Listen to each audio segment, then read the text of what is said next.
Hello प्यारे बच्चों, start करते हैं। हमारा 8.1 एक्सरसाइज है। तो 8.1 एक्सरसाइज का हमारा क्वेश्चन नंबर जो आज चलेगा वो रहेगा 10th क्वेश्चन। तो 8.1 एक्सरसाइज में आपका 10th क्वेश्चन क्या कहता है तो आप चेक कर सकते हैं एनसीईआरटी पे। सबसे पहले आपने ध्यान से क्वेश्चन पढ़ना है, ठीक है। क्वेश्चन क्या लिखता है? In a triangle P Q R, एक ट्राइंगल है पी क्यू और आर का, right angle at Q. Right angle कहां पर होगा? क्यू पे। तो सबसे पहले आपने क्या करना है, डायग्राम बनाना है यूं करके। और आपको क्यू लिखा है तो यहां पर होगा ये क्यों होगा? क्योंकि राइट एंगल बोला है। आफ्टर देन आप यहां पर देखेंगे तो determine the sine P, cos P and tan P, यानी कि एंगल आपको कौन सा लेना है? P।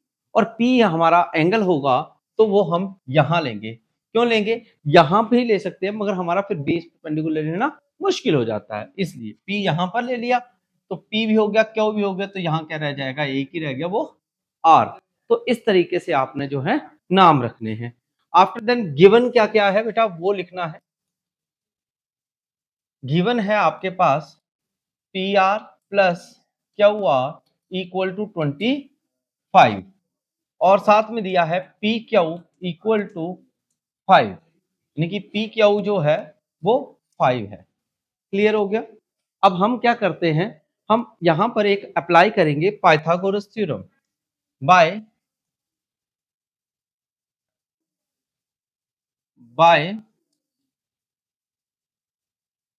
पाइथागोरस। बाय पाइथागोरस क्या कहता है बेटा? पी आर का square equal to P Q square plus Q R square, यानी कि हाइपोटेन्यूज का स्क्वायर जो है वो, ये हाइपोटेन्यूज का स्क्वायर जो है वो बेस का स्क्वायर प्लस परपेंडिकुलर के स्क्वायर के सम के इक्वल होता है, इसलिए प्लस लिखा है, ठीक है। अब हम क्या करेंगे, हमारे पास यहां पर पी क्यू की वैल्यू दी है 5, तो पी क्यू की वैल्यू आ गई 5 आ गई। अब यहां पर हमारे पास क्यू आर की वैल्यू नहीं दी है। हम क्या करते हैं, यहां से क्यू आर की वैल्यू निकाल लेते हैं। कैसे? 25 माइनस पी आर, क्या हो जाएगा? 25 माइनस पी आर।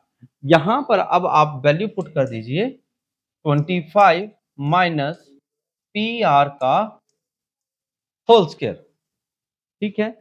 अब यहां पर a और माइनस बी के होल स्क्वायर का फॉर्मूला अप्लाई होगा। तो देखो कैसे होगा, पी आर का square equal to 25 plus A square plus B square minus 2ab, इस तरीके से, ठीक हो गया। फिर इसके बाद पी आर का square equal to 25 plus 625 plus P R square minus 50 P R. After then P R square यहां पर है और पी आर स्क्वायर यहां पर है, ये आपस में क्या हो गए? कैंसिल हो गए, ठीक हो गया। अब ये 625 प्लस 25 कितने हो जाएंगे बेटा? 650 हो जाएंगे। कितने हो जाएंगे? 650, ठीक है। और minus 50 P R equal to 0 हो गया ये, ठीक है। अब ये 50 पी आर इस साइड ले जाइए, 650 इक्वल टू 50 पी आर। 50 से ये डिवाइड हो जाएगा, तो P R is equal to 650 over 50। 0 से 0 गया, 5 से काट दो, 5 इन 5, 5 3 15। तो पी आर की वैल्यू कितनी आ गई बेटा? 13। अब आपको क्यू आर की निकालनी है तो यहां पर आप वैल्यू पुट कर दीजिए। तो कैसे निकालेंगे? Q R is equal to 25 minus P R, यानी कि 13। तो क्यू आर की वैल्यू कितनी हो जाएगी? माइनस कर दीजिए, कितनी आ गई? 12 आ गई, ठीक हो गया।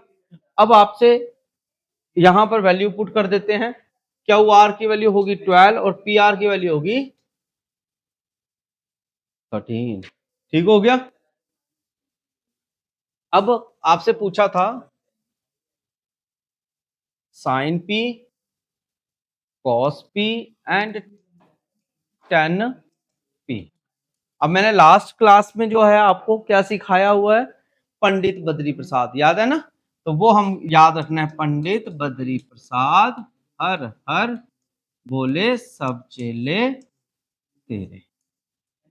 ठीक है, तो हमारा साइन किसके बराबर होगा बच्चे, P अपॉन H। कॉस किसके बराबर होता है, V अपॉन H। टेन किसके बराबर होता है, P अपॉन B के इक्वल होता है। बोलो समझ आ गया? अब हमें वैल्यूज पुट करनी है, तो यहां पर देखिए सबसे पहले है साइन P। P की वैल्यू परपेंडिकुलर क्या हुआ आपका, ये परपेंडिकुलर, ये आपका बेस, ये आपका हाइपोटेन्यूज। ठीक है, तो अब आपने वैल्यूज पुट करनी है। P की वैल्यू कितनी आ गई 12, H की वैल्यू 13, B की वैल्यू 5, H की वैल्यू 13, P की वैल्यू 12, B की वैल्यू 5, और यही आपको निकालने थे तीनों, यही पूछे थे ना यहाँ पे क्वेश्चन में। ठीक है, तो इस क्वेश्चन का इस तरीके से आंसर रहेगा। ठीक है, तो आई होप कि आपको ये क्वेश्चंस बहुत अच्छे से बेहतरीन तरीके से आपको क्लियर हुए हैं, और ये आपकी एक्सरसाइज थी 8.1 जो कि मैंने कंप्लीट करवाई है। अब आपने नेक्स्ट क्लास देखनी है तो नेक्स्ट वीडियो आपको प्ले करिए, 8.2 एक्सरसाइज का सोल्यूशन मिलेगा। तब तक के लिए जय हिंद।